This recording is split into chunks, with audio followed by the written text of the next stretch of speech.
Open your refrigerator. Look at the vegetable crisper. Chances are you will see a bag of bright orange carrots. You have been taught that this is nature's gold standard for root vegetables. You have been taught that they have always looked this way. But you have been lied to.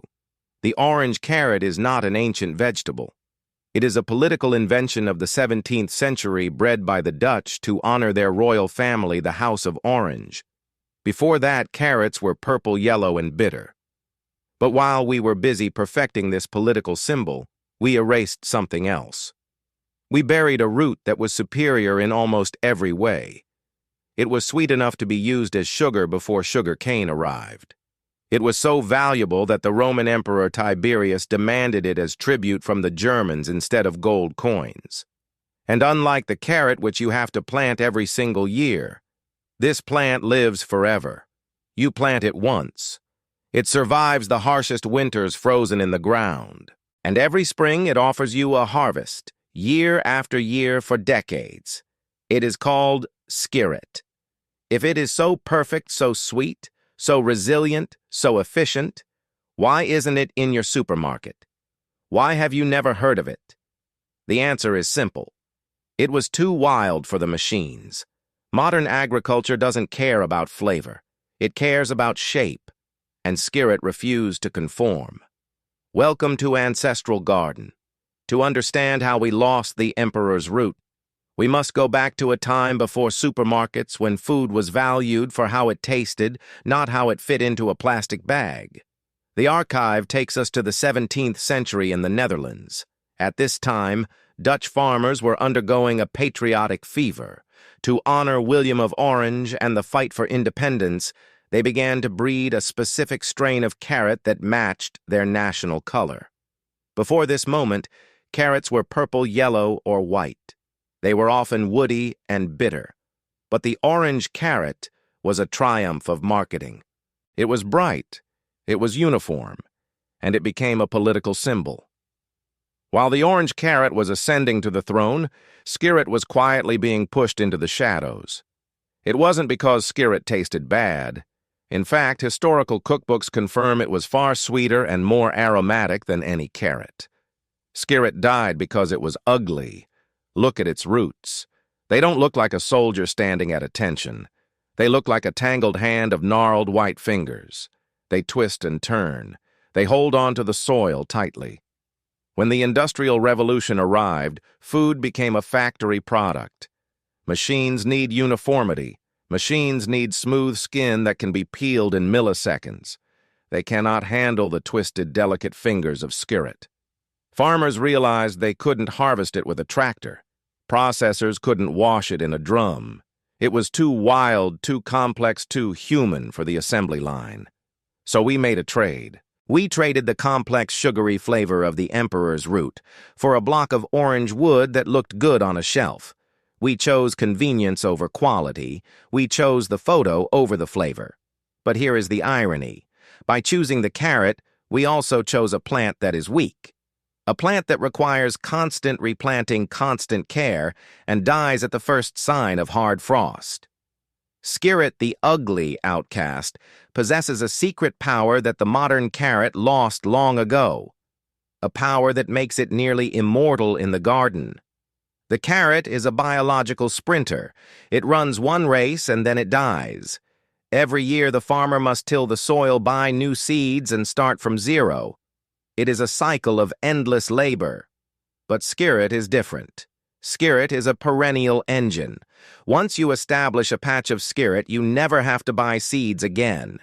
You harvest the roots in the fall, but you leave a small piece or a single crown in the soil. When the spring sun hits the earth, it wakes up. It shoots new green stalks toward the sky. It rebuilds its root system underground. It is a cut-and-come-again food source that can outlive the gardener who planted it. But its true genius is revealed in the dead of winter. If you leave a modern orange carrot in frozen ground, the water inside its cells will expand, freeze, and shatter the cell walls. When it thaws, it turns into a pile of rotten mush. Skirret, however, was born in the cold. When the temperature drops, this plant triggers a sophisticated chemical defense. It begins to convert the starches stored in its roots into complex sugars. Why? Because sugar water freezes at a lower temperature than plain water. The plant is essentially manufacturing its own biological antifreeze to survive the frost. To the plant, this is just survival, but to the human who eats it, this is a miracle.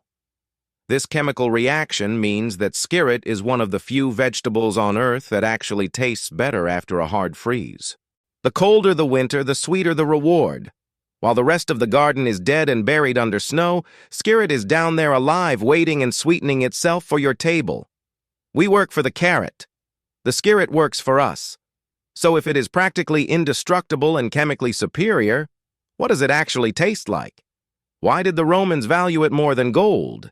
Imagine biting into a root that tastes like a blend of roasted chestnuts, sweet parsnips, and wild honey with a hint of white pepper. It is not watery like a supermarket carrot. It is dense. It is creamy. The Romans didn't just eat it as a side dish, they treated it as a dessert. In medieval Europe, before cane sugar was affordable, cooks used skirret to sweeten their pies and puddings. It is quite literally the candy of the vegetable world. So why did we throw it away? Because of the dirt. Look closely at the root again. It is not a single smooth cylinder. It is a cluster of twisted, chaotic fingers. It holds on to the soil with a stubborn grip. You cannot just rinse it under a tap for 2 seconds. You have to scrub it. You have to work for it. The modern food industry decided that your time was too valuable to spend 2 minutes scrubbing a vegetable. They decided that you would prefer a bland, watery orange stick that comes pre-washed in a plastic bag rather than a complex, sugary root that requires a little patience. We sacrificed flavor on the altar of convenience. We allowed our palate to be dulled by industrial standards. But every time you choose to grow and eat skirret, you are making a statement. You are saying that you are willing to get your hands dirty for something real. You are rejecting the fast food mentality of the garden. The flavor is the reward for the work. And once you taste it, that smooth orange carrot in your fridge will start to taste like exactly what it is, a factory product. The emperor's root is still here. It has been waiting in the frozen earth for centuries, waiting for someone with the patience to reclaim it. This vegetable is not extinct. It is just hiding. You won't find skirret in the grocery store aisle next to the waxed apples and the perfect peppers. It doesn't belong there. It belongs in the corner of a garden that values substance over style. To bring it back, you have to be a seeker. You have to find a few seeds or a cluster of roots from a fellow gardener. It starts small. In your first year, it might look like a weed. In the winter, it will look like dead sticks poking out of the snow. But underground, the magic is happening. The sugar is concentrating. The colony is expanding. And when you finally pull that gnarly, twisted clump from the cold earth, do not wish it was smooth. Do not wish it was orange. Celebrate its imperfections. Those twists and turns are the proof that it grew wild and free without the interference of industrial molds. By planting skirret, you are doing more than growing calories. You are planting a legacy.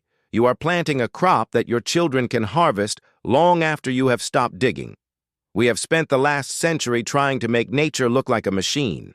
We straightened the rivers, we leveled the forests, and we turned our vegetables into identical clones. But the best flavors, the true flavors, are always found in the things that refuse to be tamed.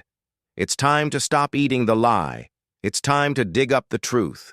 Go find the emperor's root. Plant it once. Harvest it forever. If this story made you hungry for the truth, subscribe to Ancestral Garden and hit the bell. We are just scratching the surface. The next secret is waiting.